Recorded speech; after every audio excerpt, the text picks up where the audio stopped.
Guys, একে কি আপনারা চিনতে পারতাছেন? দেখেন তো, দেখেন এর সাথে এই জোড়া ছিল, এই যে সাদাটার সাথে। তো এখন এই হচ্ছে সিঙ্গেল অবস্থায় আছে সম্পূর্ণভাবে। হ্যাঁ, দেখেন।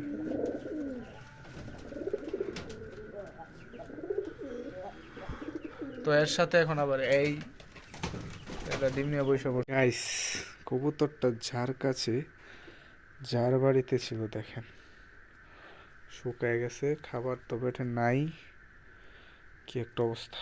দেখেন এই দিক দিয়ে কালিগুলি পড়ে আছে, মানে যার বাড়িতে যেই আটকাইছিল তার বাড়িতে ডিম পারছে, বাচ্চা করছে, দেন হচ্ছে ওই মনে পাখা চারছে, চলে আসছে। দেখেন একটু কালো কালো ভাব আছে, হ্যাঁ, মানে বাচ্চা খাওয়াইলে যেমন হয়।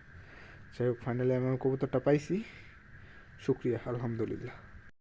তো এখন হচ্ছে গাইস, এই যে ওর জায়গায় ওই দেখছেন ঠিকই সিলেক্ট করে নিছে, ওর জন্য একটা নর আনতে হবে। তো এই ছিল গাইস, হারানো কবুতরটা পাইছি।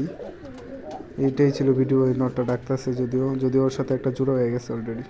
তো আসসালামু আলাইকুম, ভালো থাকবেন সবাই।